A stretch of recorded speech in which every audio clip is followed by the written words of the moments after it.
A while back, I thought I mentioned this, that there was the potential to split California up into 6 regions, basically 6 new states or 6 new regions. They don't want to be part of California anymore, and they were talking about trying to get it on the ballot. Well, apparently it looks like they might have been successful in getting that vote on the ballot.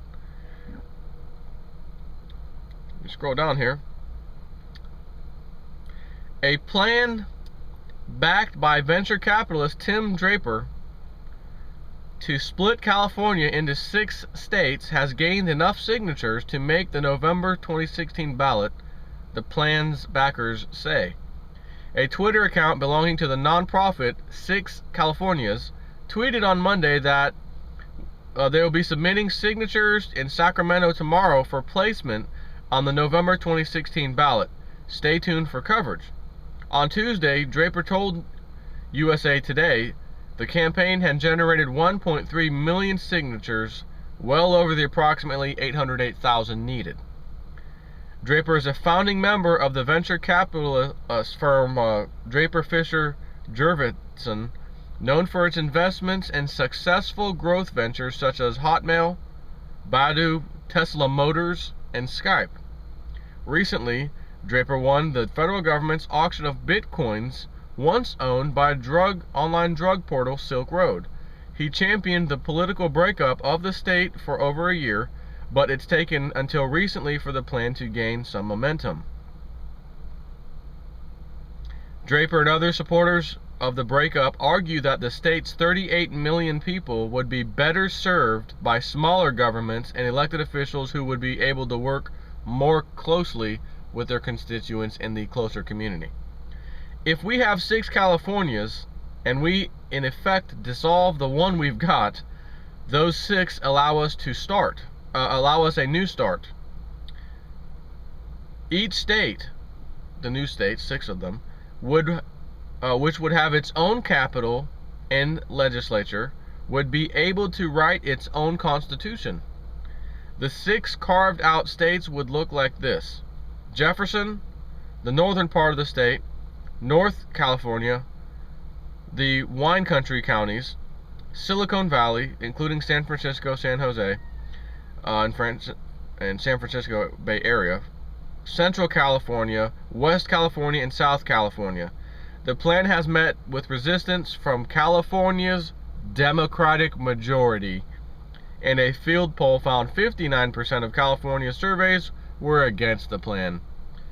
But you know, polls can be rigged too, and they mostly are, to make you think, oh, well, so many people don't want to get involved in this, I'm not even going to waste my vote.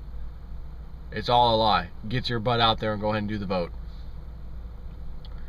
Democratic strategist Stephen Maviglio didn't mince words criticizing the plan. He tweeted Monday, "Here it comes.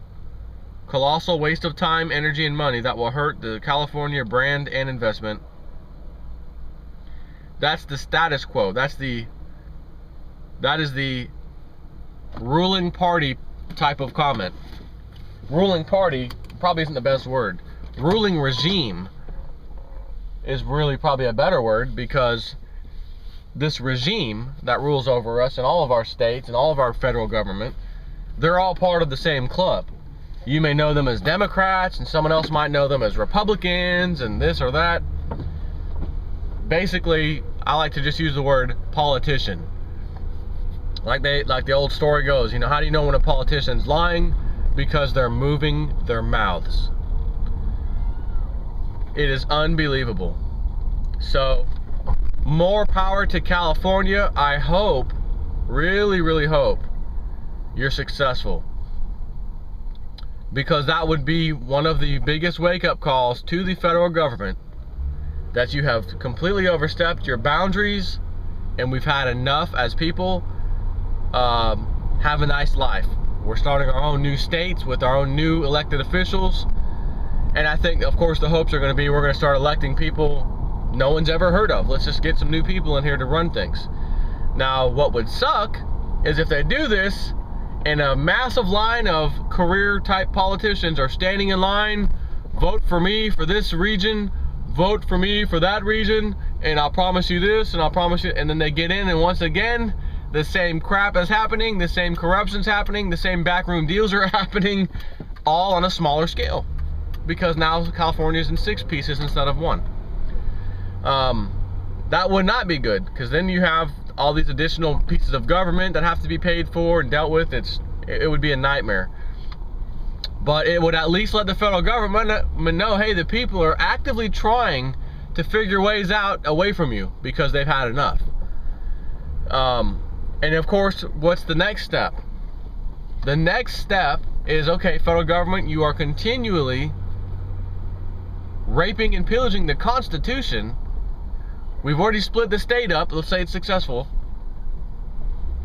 and you're continuing your crappy ways running this country, diving it, throwing us down the tubes as a country. Now it's time for secession. We are going to secede from the Union. And remember, if we have 50 states now, we're about to have 55. Or would it be 56? Because I don't know if any part of California would be left. Either way. If one of those decides we can leave, because keep in mind, they said they're going to have to write their own new state constitution if they split. So if that gets done today, if a new constitution, state constitution, is written today, new state comes online in America. Knowing everything that's been happening, whoever's writing that constitution of the state is going to have a whole lot more information, be a whole lot more informed than someone would have been, you know, 100, 150, whatever, not 100, but 150, 200 years ago. So now they're going to be able to say, oh, we're going to make sure we add this clause in our constitution of the state. Make sure we add this in there also. Let's make sure that's in there. Again, all to deal with federal government crap so that they can easily get out from under the federal government in a hurry if they need to. Stuff like that would probably be put into the constitution of that state. But again, if this whole thing doesn't work, I think people are just going to be very hard pressed to somehow ultimately get someone in office, get someone as governor, get someone in the state houses, you know, to basically agree we need to secede from the Union. It's gone too far. And I guarantee you, if someone came out and said, oh, hey, so-and-so's running for the governor or state of whatever, Florida, or what have you, and several other new people are voting for, you know, house positions or whatever in the state, and they all are on the same page as far as, if you people elect me, I will be kicking the federal government out of the state as soon as possible. I will be creating our own state currency, because I can tell you the United States dollar is going down the tubes in a hurry. It's going to be devastating for our country. They planned on this long ago. This is all about this New World Order plan that they're trying to force us in, and by making us all destitute, they're going to leave us with one option that says join the New World Order or suffer even more. And everybody who's suffering is going to say, we don't want to suffer, join the New World Order, just make the pain stop. So if you vote for me, will be making sure we do not have that, and we continue to have the freedoms that we've had ever since the Founding Fathers founded this country. 1776 was the day of reckoning, and it's time to start over again. And if you vote for me, I will put in process exactly what I just said, you know, whatever, something along those lines. But the problem is, you could never say that. You could never run on a campaign or run a campaign talking about what I just said if everything in America, even if it's screwed up, the average person doesn't see it, has no freaking idea.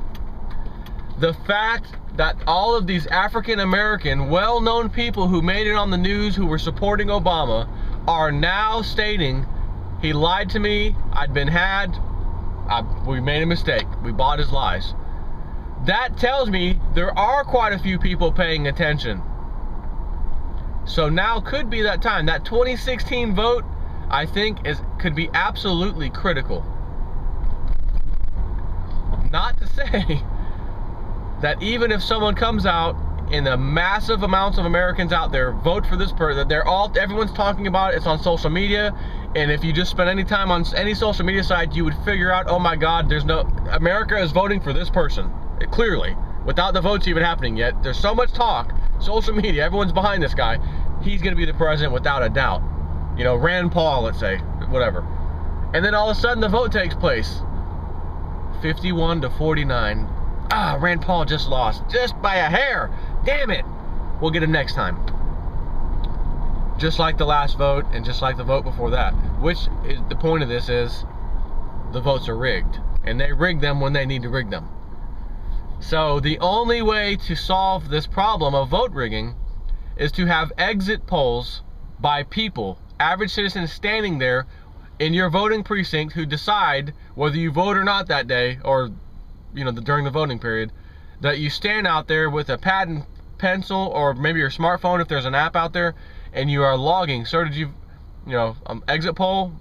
I want to make sure your vote counts, and I'm going to be putting this online on a website, you know, whodidyovotefor.com, something. I just want to make sure your vote counts. I just so you know, I'm not voting today at all to prove that I don't want to be a part of either side, Democrat, Republican, Independent. I just want to make sure your vote counts. Oh, okay. Well, I voted for the Democrat. Okay. This person, yep, thank you. I'll check that off. And then at the end of the day, or end of voting season, you go to whodidyovotefor.com or whatever the hell, and see this massive discrepancy. Oh my God, 70% of the nation voted for Rand Paul, but the official votes say it was the typical 51-49. Well, that's weird. Then you could start a process of, you know, investigating the voting machines, or again, you know, you have to start by the source of the problem. And the source of the problem is electronic voting machines. They have already showed in numerous universities how easy it is. They took the exact voting machines we were using and programmed them to spit out a receipt that shows you, yes, I voted for that guy. And then they had another guy come in, or person, go ahead and vote for one of these parties. They vote, print us out a receipt. That's who I voted for. Thank you. Next. 10 people voted. Okay, now how many of you voted for this guy? Everyone raised their hand. You know, maybe 2 people didn't. How many voted for the other guy? 2 people raised their hand. Okay, so clearly 8 out of 10 wins, right? Yes. Okay. All of you have your receipts in front of you that were printed out by the voting machine? Yes, we do. And you're verifying that 8 out of 10, 8 to 2, correct? Yes. Okay. Perfect. Now let's go ahead and tell the voting machine, finalize the transactions today. Let me stick my little stick in here to tell the machine, send it off to, you know, Washington, the results, or the state or whatever. They put it in, ding, ding, ding, done. It then shows the actual results. And the other guy won 7-3 or 6-4, whatever it was. The other guy, the guy that got 2 votes, he actually won at the end of the day. But see, you're not going to know that because there's no way for you to know who other people voted for. It's private, and, you know, I go by my booth, no one's looking. And not only that, people sometimes, many times, don't want you to know who they vote for, because if they're a Democrat and you're a Republican, they don't want to hear your crap. Shut up, leave me alone. And if you're a Republican and they're a Democrat and you vote, you don't want to tell them who you just voted for. You want to keep it to yourself and just go in your Republican whatever beliefs and let me go about my business, or my Democratic beliefs. It's private. No one's business. However, the person that wins the election has already been selected by the elite. They just made you think you're voting and it counts and all that. That's why it is absolutely critical to have exit polls where someone's writing it down would be best. Because again, even on a digital app, I would rather have it on pen and paper. And then when you can come to the government and say, look, this exit poll shows 70% voted for the guy that you said the official vote said no one voted for. And that was 51-49 between these 2 morons, the Democrat and the Republican. Then they could say, okay, clearly there's an issue. Even if they have to let it go, another 4 years, we'll see you in 4 years, vote again. At least at that point, you might be able to get your states to say, look, we want to go back to pen and paper voting. No more electronics. Because we saw some major discrepancies. Even if we can't prove them, they're there, we saw them, it's enough for us to say, let's go back to paper and pen. And then, same thing applies, paper and pen, but you better be doing the exit polls again. So, it'll be very interesting to see what happens in 2016. I have a feeling, you know, if someone like Rand Paul, again, gets out there, it'll be the same thing as when Ron Paul ran. Almost no votes go to him. The RNC steals the delegates from Ron Paul's group and just hands them to Mitt Romney, and we'll just change the rules. Don't worry about it. Don't sweat it. So how are you even going to vote for someone when they're taking his delegates and just giving them to someone else? I mean, talk about fraud. Just change the rules. No big deal. So you can start to see how and why physical violent revolution starts in any country during any period of history. It's for the same reasons.